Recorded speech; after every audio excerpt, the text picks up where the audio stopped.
Good morning. Now today we start the if statement. What is if statement? An if statement consists of boolean expression followed by the one or more statement. एक से ज़्यादा statement ले सकते हैं. अब यहाँ हम syntax देखेंगे. Following is the syntax of if statement. If boolean expression की मतलब होता है true और false. ठीक है. Open होता है bracket. Statement will execute to the boolean expression is true. जब ट्रू होगा तो ये आगे बढ़ेगा, मतलब एग्जीक्यूट होगा. If the Boolean expression true then the block of the code inside if statement will be execute, मतलब इसमें जो भी कोड रहेगा वो एग्जीक्यूट होगा. If not the first side code after the end of this if statement direct end हो जाएगा अगर फॉल्स होता है तो. आगे इतना समझ में. नाउ ये होता है हमारा इफ स्टेटमेंट, मतलब अगर कंडीशन ट्रू होती तो ये एग्जीक्यूट होगा, कंडीशन ट्रू नहीं होगी तो डायरेक्ट खत्म हो जाएगा, एंड हो जाएगा. Now if else statement. And if statement can be follow by the optional else, मतलब इसमें एल्स ऑप्शनल होता है, which execute when the Boolean expression is false. अगर यहाँ पर इफ फॉल्स हो जाता है तो ये एल्स में आता है.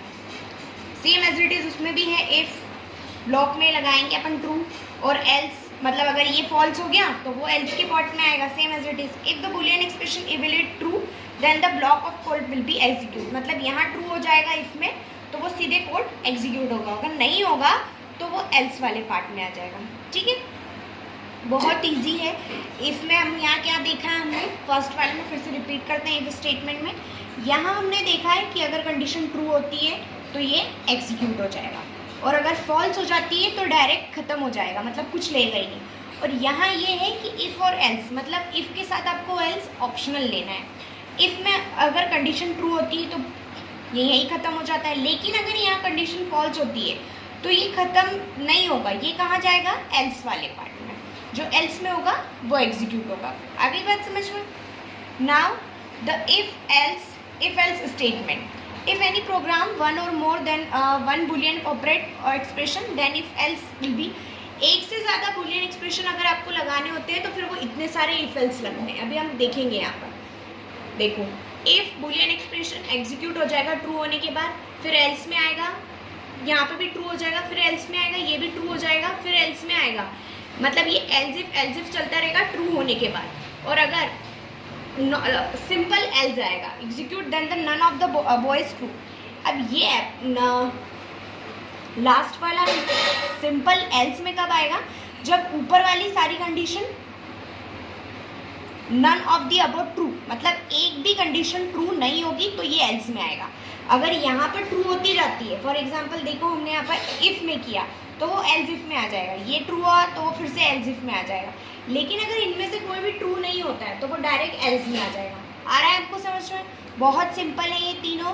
इफ़ एल्स इफ में आपको सिंटेक्स लिखना ही लिखना है, ये ध्यान रखना.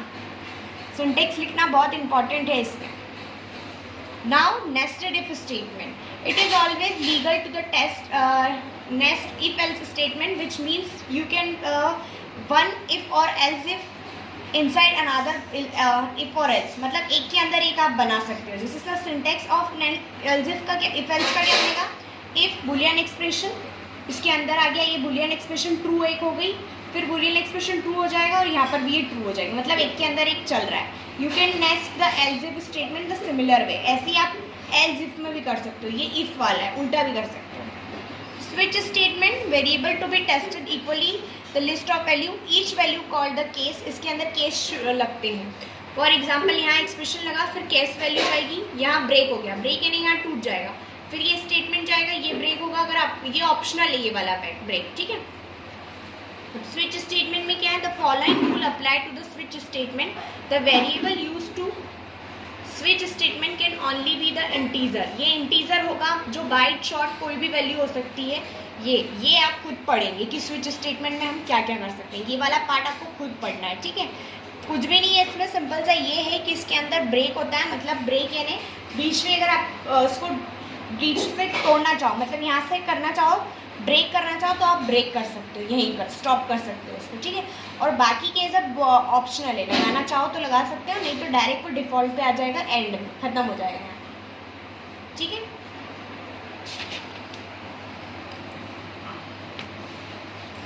अब यहाँ हम देखेंगे ऑपरेटर और उसके बाद है लूप. यहाँ ऑलरेडी मैं बार बार यही बोलूँगी इस चैप्टर के लिए बेटा कि आप ऑलरेडी ये सब 11th में पढ़ चुके हैं, है ना। 11th में आप ऑलरेडी ये सब पढ़ चुके हैं, तो आपको पता होना चाहिए कि ये सब क्या हो रहा है। मैं आपको एक बता तो रही हूँ मैं डीप में, लेकिन फिर भी कोशिश मेरी यही मुझे यही लगेगा कि आपने ऑलरेडी पढ़ा है तो आपको समझ में आ रहा है। और उसके बाद भी अगर आपको प्रॉब्लम आती है तो अगर आप आना चाहो क्लास में तो आप क्लास में स्कूल में क्लास में आके भी ये समझ सकते हो, ठीक। ये पूरा आपका चैप्टर प्रैक्टिकल बेस्ड है और इस चैप्टर में आपको जो भी लिखोगे, लूप वाला लिखोगे या इफ एल्स वाला लिखोगे, स्टेटमेंट सिंटेक्स जरूर लगाना, ये ध्यान रखना, ठीक है। अब इसके बाद हम लूप वाला कंट्रोल पढ़ेंगे।